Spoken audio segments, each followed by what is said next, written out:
We're thinking of moving in with my in-laws now that we're expecting a baby.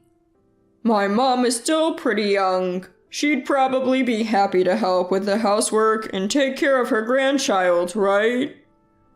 My son and his wife seemed genuinely convinced they were doing a good thing, telling me this with big smiles on their faces.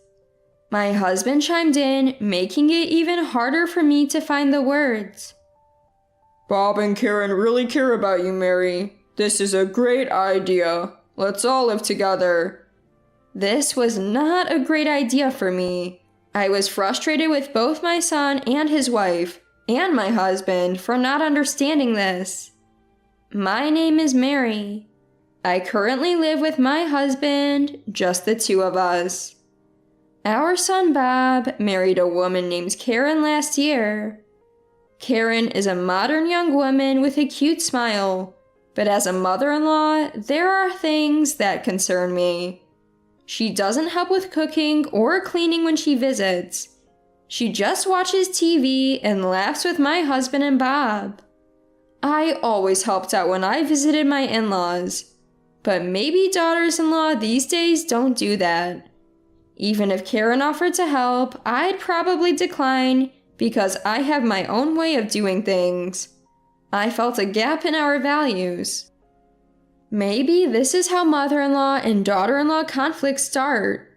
I've never expected much from others, so I just thought about it as if it were someone else's problem. I'm a career woman, still working as an office employee. I didn't climb the corporate ladder because I loved my job. I did it out of necessity while raising Bob. My husband also worked, but he had health issues and changed jobs frequently, so his salary wasn't great. I had to work hard because Bob wanted to attend private high school and college. That doesn't mean my husband helped with housework. In the past, it was expected that women would do the housework. I always thought it would be quicker if I just did it myself, rather than teaching my husband. Perhaps that was my mistake. Bob, who grew up watching his father, turned out to be a man who doesn't do any housework. When I expressed concern to Karen, she said, "Don't worry, I'm re-educating him." Maybe my parenting wasn't successful. I was busy with work and had to rely on my late mother for most of Bob's care. But hearing my daughter say she's re-educating my son was a blow. I had my issues with Karen, my husband, and even Bob, but family are still strangers to each other in some ways.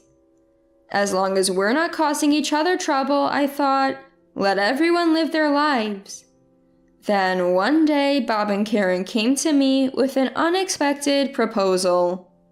We're actually expecting a baby. Bob and Karen came over for their usual visit and told us they had important news. Karen rubbed her belly and smiled shyly. This would be the first grandchild for both me and my husband. We couldn't help but smile and congratulate Bob and Karen.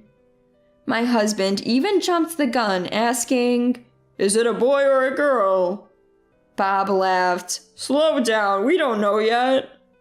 Both Bob and Karen are working. I've heard it's hard to get into childcare centers these days. When I asked Karen what she plans to do about work after the baby is born, she smiled and said, "I love my job, so I plan to continue." Karen works for an apparel company and has been at the same job since she graduated from vocational school. Raising a child won't be a financial burden for them. When I told her, juggling work and parenting will be tough, but I'll help where I can, Karen shyly responded, "That's why we're thinking of moving in with you and Dad." A small "what?" slipped out of my mouth, but fortunately, it seemed no one heard. Bob, visibly excited, leaned in and said, "Mom, you're still young. You'd be happy to help with housework and take care of your grandchild, right?" Both Bob and Karen seemed to genuinely believe they were making a good offer, but I was at a loss for words. It sounded like they were asking me to become their housekeeper.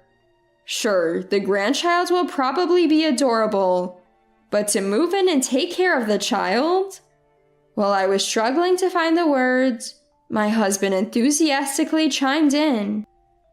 Bob and Karen really care about you, Mary. It's a great idea. Let's all live together, right, Mary? I mumbled, well, this was not a good idea for me. I was frustrated with both my son and his wife and my husband for not understanding this. Wondering if I was just overthinking, I decided to clarify with Bob and Karen. You're asking me to do housework and take care of the grandchild, right? I'm still working and already have my hands full with housework. Don't worry, Mary, you're so efficient. I really admire you, Karen assured me. Yeah, Mom, you can handle anything. You raised me, so you can definitely take care of a grandchild, Bob added. By taking care of the grandchild, are you talking about dropping them off and picking them up from daycare? If that's all, maybe I could manage. No, Mary, there's a shortage of daycare spots. We probably won't get one. That's why we're suggesting we all live together, Karen explained. So you're saying I should work, do housework, and also take care of the child? I couldn't help but let out a cold voice. Bob sensed my mood and hastily said, Mom, maybe it's time for you to quit your job. It'll be easier on you. He's underestimating what it takes to raise a child. I struggled enough raising just Bob. I don't want to be burdened with housework and childcare at this age. And being told to quit my job didn't sit well with me. Like Karen, I take pride in my job. I've been fortunate to advance in my career and have subordinates I want to mentor. I plan to work diligently until I retire, so I'm going to have to decline your offer. When I firmly stated my position, my husband said, Come on, Mary. Are you trying to make life difficult for Karen? I never thought you'd do something like that. What? Difficult for Karen? How is this making life difficult for her? It is difficult, came a voice from an unexpected direction. I turned to see Karen, tears brimming in her eyes. It's terrible that you won't help me when I'm asking you so earnestly. I thought you'd be happy to take care of your grandchild. Bob chimed in. Mom, that's really harsh. You shouldn't say things like that just because you don't like Karen. I was frustrated by the atmosphere, which had suddenly turned against me. But what annoyed me most was my husband. He was the one who had created this tension in the first place. I was done with him, especially after he used the strong phrase, making life difficult for Karen, to negate my opinion. Fine then, John, why don't you move in with Bob and Karen? I absolutely don't want to, so I'll leave this house. What are you talking about, Mary? Ignoring my husband's confused voice, I headed straight to my room. What's going on? I heard Bob's frantic voice as I gathered my valuables and put them in a large bag. Fortunately, I'm a minimalist at heart and only own the bare essentials. Once I finished packing, I hurried to the front door where Karen was sobbing. Why does it have to come to this, Mary? Can't you help us with our lives? Don't you care about Bob and your future grandchild? I do care about my son and future grandchild. But Karen, I have a future too. I'm only in my 50s. I have a lot of good times ahead of me. I've raised Bob to this point, and now I finally get to enjoy my freedom. Please don't interfere with that. I'd rather not see my grandchild if it means giving up my freedom. Stunned by my words, Bob and Karen stood next to my husband, who was shouting, Where do you think you're going, Mary? The most surprising thing about this whole situation is your attitude, John.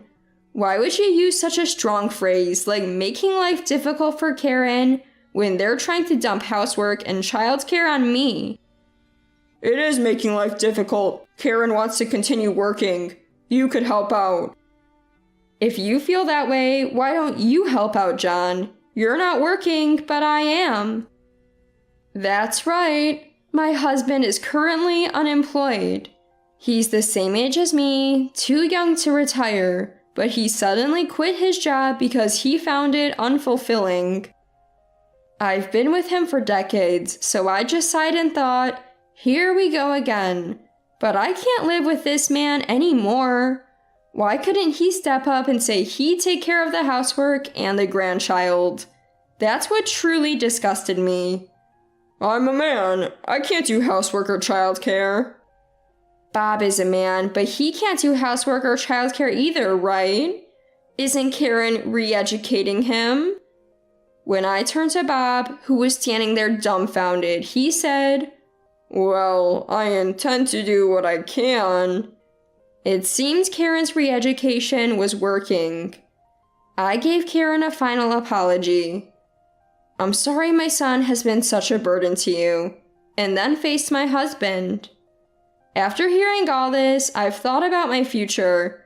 If I'm going to be stuck doing housework and taking care of a grandchild while John lounges around at home, then I'm not interested. I've decided to separate from John. I said to my stunned husband, thank you for everything, and turned back to Bob and Karen. I don't know if you'll live with Dad, but don't count on him for anything. Maybe if Karen re-educates him, he'll be somewhat useful. Goodbye. Have a healthy baby. I left the house without any emotion. My husband followed me for a while, but seemed to give up when he saw I wasn't stopping. I headed to my sister Lisa's place, where she lives alone and single. Lisa is a successful writer and lives in a pretty big house all by herself. When I explained the situation to her, she was thrilled to have me. Welcome, sis, to this single life, she joked as she greeted me. Living with Lisa was the epitome of freedom. We cooked whatever we wanted, went out only when both of us felt like it, and it was no big deal if one of us didn't want to go.